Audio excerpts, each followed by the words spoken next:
Sir, నేను Revanth Reddy, member of parliament, Congress party Telangana శాఖ అధ్యక్షుడిని. ఈ దేశ పౌరుడిని, విద్యుత్ వినియోగదారుడు, ఒక వినియోగదారుడిగా, ఒక ప్రజాప్రతినిధిగా, ఒక పార్టీకి బాధ్యత కలిగిన అధ్యక్షుడిగా ఈరోజు విద్యుత్ పంపిణీ సంస్థలు ఏదైతే వినియోగదారుల మీద ఛార్జెస్ పెంచడం ద్వారా ఆర్థిక భారాన్ని మోపాలనుకుంటుందో దానికి సంబంధించి ఈ సంస్థల యొక్క ప్రతిపాదనను మీరు చర్చకే తావు లేకుండా తిరస్కరించాల్సిందిగా నా వైపు నుంచి మీ ముందు ప్రతిపాదన పెడుతూ, ఈ ప్రతిపాదన చేయడానికి గల కారణాలను, విద్యుత్ సంస్థ యొక్క నేపథ్యాన్ని, వీటి నిర్వహణలో జరుగుతున్న లోపాలను, వీటన్నిటిని కూడా ఎలక్ట్రిసిటీ రెగ్యులేటరీ కమిషన్ ముందు చైర్మన్ గారికి నేను వారి దృష్టికి తీసుకురాదలుచుకున్నాను. Sir, Andhra Pradesh state electricity board నుంచి ఉత్పత్తిదారులకు, సరఫరాదారులకు, వినియోగదారులకు ఉన్న సమస్యల్ని, అభ్యంతరాలను తొలగించడం కోసం ఆనాడు సరళీకృత విధానాలను తీసుకొచ్చి జెన్కో, ట్రాన్స్కో, డిస్కామ్ అని 3 విభాగాలుగా ఈ సంస్థలను విభజించడం జరిగింది.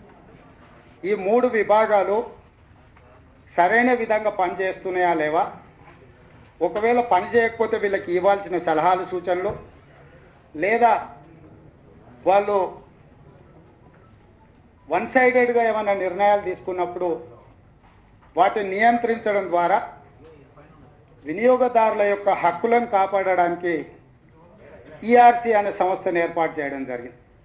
ఈఆర్సీ సంస్థ యొక్క చైర్మన్ జ్యుడిషియల్ బ్యాక్గ్రౌండ్, అంటే వినియోగదారుల యొక్క హక్కులను కాపాడడానికి అవసరమైన అన్ని రకాల చర్యలు తీసుకునే అధికారాలను ఈఆర్సీ చైర్మన్ గారికి, బోర్డు మెంబర్స్ గారికి అధికారాలని కట్టబెడుతూ ఈ వ్యవస్థలను ఏర్పాటు చేయడం జరిగింది. దురదృష్టవశాత్తు రాష్ట్ర విభజన తర్వాత జెన్కో, ట్రాన్స్కో, డిస్కామ్లో, అదేవిధంగా ఈఆర్సీ నిర్వహణలో కూడా కొన్ని లోపాలు జరగడం, అలసత్వం పాటించడం వల్ల ఈరోజు చివరికి ఈ భారాన్ని వినియోగదారుడు భరించాల్సిన పరిస్థితులు వచ్చినాయి సార్. సో అందుకే దీనికి సంబంధించి కొన్ని ఆధారాలను, కొన్ని వివరాలను మీ ముందు పెట్టడం ద్వారా ఈ సంస్థల్ని నియంత్రించాల్సిన బాధ్యత, ఈ సంస్థల్ని సరిదిద్దాల్సిన బాధ్యత, ఈ సంస్థలో జరుగుతున్న అవినీతి, అక్రమాలను, అసమర్థతను తొలగించడం ద్వారా వినియోగదారుల మీద మోపాల్సిన ఆర్థిక భారాన్ని నియంత్రించాలే బాధ్యత మనందరి మీద ఉన్నది చైర్మన్ సార్. సో ఈ సంస్థకి 2014-15 తెలంగాణ రాష్ట్రం ఏర్పడ్డప్పుడు ఈ సంస్థల్ని వీళ్ళకి అప్పచెప్పినప్పుడు ఈ సంస్థ యొక్క విద్యుత్ పంపిణీ సంస్థలు అంటే నార్థన్ డిస్ట్రిబ్యూషన్, సదరన్ డిస్ట్రిబ్యూషన్, వీళ్ళ యొక్క అప్పు దాదాపుగా 11,000 కోట్ల రూపాయల అప్పు ఉన్నది సార్. వీళ్ళకి ఆ రోజు ఉన్న అప్పు. దీన్ని కేంద్ర ప్రభుత్వం ఉదయ స్కీమ్ తీసుకొచ్చినప్పుడు, అందులో ఈ తెలంగాణ రాష్ట్రం ఉదయ స్కీమ్లో చేరేటప్పుడు దాదాపుగా 9,000 కోట్ల రూపాయల అప్పు భారాన్ని కేంద్ర ప్రభుత్వం తీసుకోవడం ద్వారా తెలంగాణ రాష్ట్రంలో ఉన్న ఈ డిస్కామ్ల యొక్క అప్పు 2,234 కోట్లకు తగ్గించడం ద్వారా ఈ డిస్కామ్లకు ఉన్న ఆర్థిక భారాన్ని తగ్గించి ఆ స్కీమ్లో తెలంగాణ రాష్ట్రాన్ని చేర్చుకోవడం ద్వారా కేంద్ర ప్రభుత్వం దాదాపుగా 8,900 పైచిలకు కోట్ల రూపాయల వీళ్ళ అప్పు భారాన్ని వాళ్ళు తీసుకున్నారు అధ్యక్ష. అయితే ఆ తీసుకున్నప్పుడు వీళ్ళకు వచ్చిన అప్పు భారము 2,234 కోట్లు. అక్కడి నుంచి ఈరోజు 2022 ఇప్పుడు ఈ అభ్యంతరాలను తీసుకుంటున్న సమయానికి వచ్చే లోపల దాదాపుగా ఈ డిస్కామ్ల యొక్క అప్పులు 60,000 కోట్లకు చేరింది చైర్మన్ సార్. 60,000 కోట్లలో వీళ్ళు నికరంగా అప్పులు చేసుకుంటూ వస్తున్నది 2019-20 నాటికే నికరంగా 31,664 కోట్ల రూపాయల అప్పు ఉన్నట్టు డిస్కాంలో వాళ్ళ లెక్కలు తేల్చి ఆ తర్వాత 2020-21 2021-22 2022-23 యావరేజ్గా ఎవ్రీ ఇయర్ 10,000 కోట్ల రూపాయల అప్పు అంటే అదనంగా ఇంకొక 30,000 కోట్ల రూపాయలు ఈ రోజుకు తోడైనవి. టోటల్గా ఈరోజు డిస్కాంల యొక్క ఆర్థిక భారం 60,000 కోట్ల రూపాయలకు చేరుకున్నది. ఈ 60,000 కోట్ల రూపాయలను డిస్కాంల యొక్క పని సామర్థ్యతనే పరిగణలో కాకుండా రాష్ట్రంలో అధికారానికి రావడానికి రాజకీయ పార్టీలు ఇస్తున్న హామీలు చేస్తున్న అమలు విధానంలో పార్టీలు ఎన్నికలలో ఇచ్చి అధికారంలోకి వచ్చిన తర్వాత ఇచ్చిన హామీలను అమలు చేసేటప్పుడు ఈ డిస్కాంలు విద్యుత్తును సరఫరా చేస్తున్నాయి. డిస్కాంలు విద్యుత్తు సరఫరా చేసినప్పుడు వాళ్ళ నుంచి రాబట్టుకోవాల్సిన ఆదాయాన్ని అంటే ప్రభుత్వాలు కూడా ఒక వినియోగదారుడే, ఒక సామాన్యమైన అత్యంత నిరుపేద 50 యూనిట్ల లోపు విద్యుత్తును వినియోగించే వినియోగదారుడికి ఏ బాధ్యతలు ఉంటాయో ఏ హక్కులు ఉంటాయో అదే విధమైన బాధ్యతలు రాష్ట్ర ప్రభుత్వానికి కూడా ఉన్నాయి.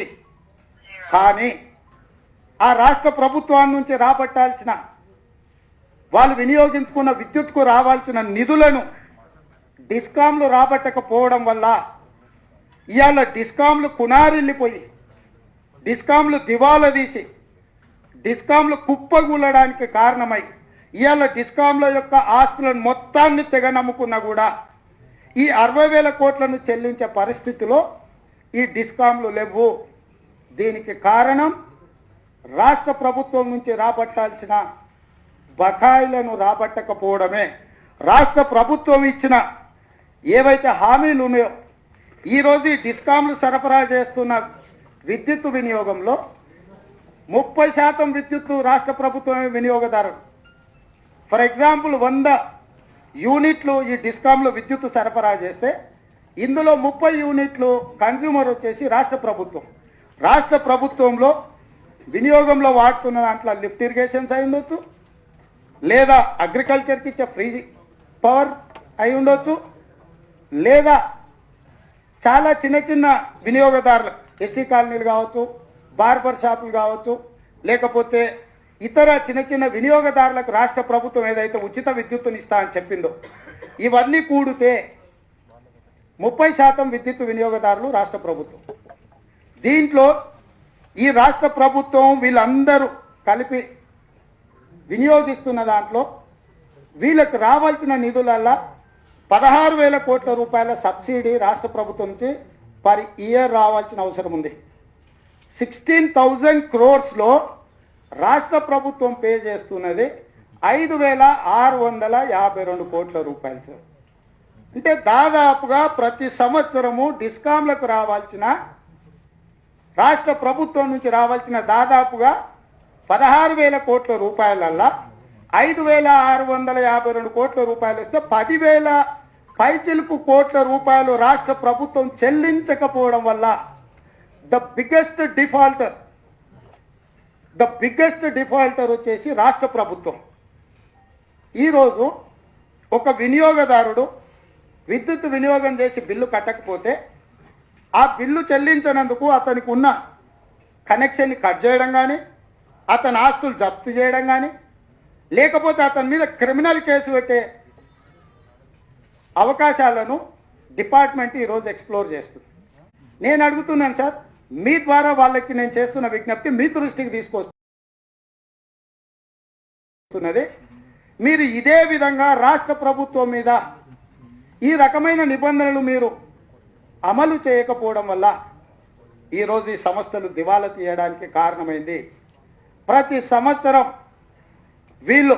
నేను సంవత్సరం ఇయర్ వైజ్ కూడా మీకు వీళ్ళు ఏ రకంగా ఈ అప్పుల భారాన్ని తీసుకొస్తుందంటే 2014-15లో 2,514 కోట్లు, 2015-16లో 3,379 కోట్లు, 2016-17లో 6,202 కోట్లు, 2017-18లో 5,486 కోట్లు, 2018-19లో 8,027 కోట్లు, 2019-20లో 6,056 కోట్లు.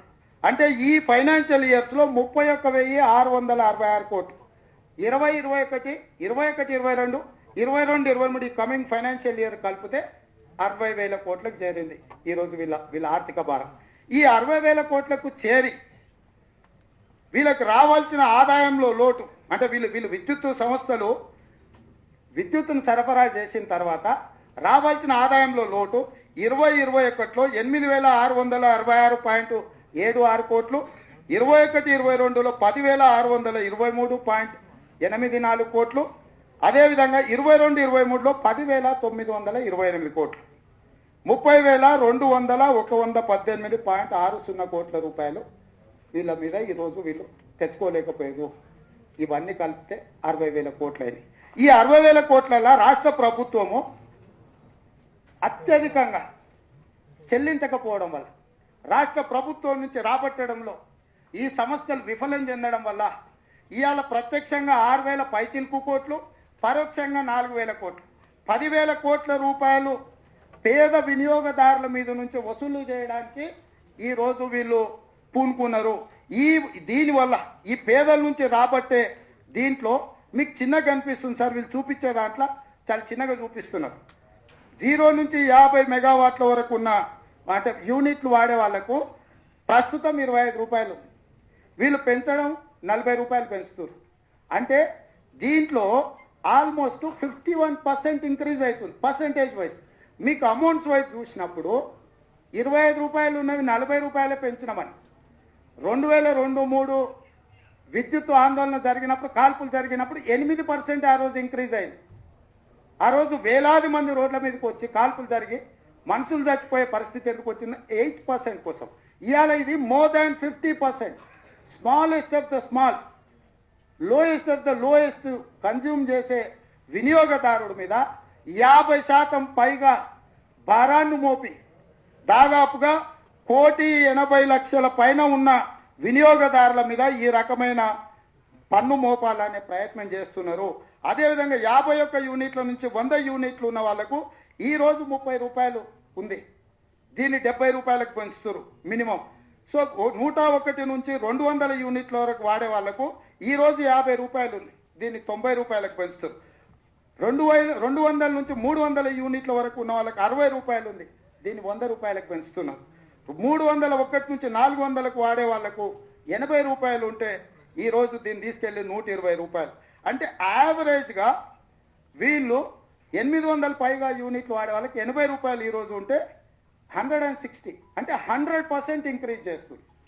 యావరేజ్గా వీళ్ళు టోటల్గా ఆన్ అండ్ యావరేజ్ తీస్తే మోర్ దాన్ 18%. అంటే ఈ పుట్ టుగెదర్ అన్ని స్లాబ్లు మనం తీసుకున్నప్పుడు 18% పైగా వీళ్ళు పెంచాలనే ప్రతిపాదనను తీసుకొస్తున్నారు సార్.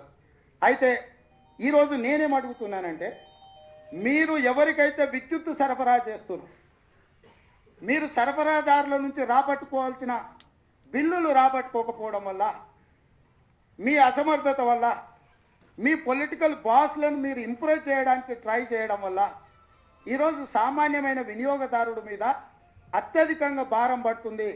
కాబట్టి ఈరోజు నేను వారిని మీ ద్వారా ఈ ప్రతిపాదనలన్నిటిని కూడా తిరస్కరించడానికి అవసరమైన ఆలోచన చేయాల్సిందిగా ఈరోజు నేను మీ దృష్టికి తీసుకొని వస్తున్నాను సార్. ఈ 7 ఇయర్స్లో మీరు టోటల్గా చూడండి సార్.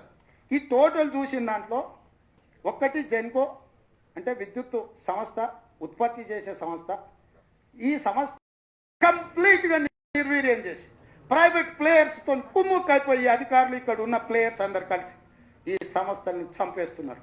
కాబట్టి ఇవాళ ఇదేదైతే పెంచడానికి ప్రతిపాదన తీసుకొచ్చారో ఆ ప్రతిపాదన తిరస్కరించడం ద్వారా ఇట్లాంటి తప్పిదాలకు కారణమైన. హాయ్ ఫ్రెండ్స్, మా టుడే టుమారో యూట్యూబ్ ఛానల్ చూస్తున్నందుకు చాలా థ్యాంక్స్. మరిన్ని లేటెస్ట్ వీడియోస్ కోసం వెంటనే సబ్స్క్రైబ్ చేయండి. అలాగే ఈ బెల్ ని కూడా రింగ్ చేసేయండి. మా నోటిఫికేషన్స్ అన్ని మీ మొబైల్లో వస్తాయి. అలాగే మా వీడియోస్ మీకు నచ్చితే లైక్ చేయండి, షేర్ చేయండి, నచ్చకపోతే కామెంట్ చేయండి.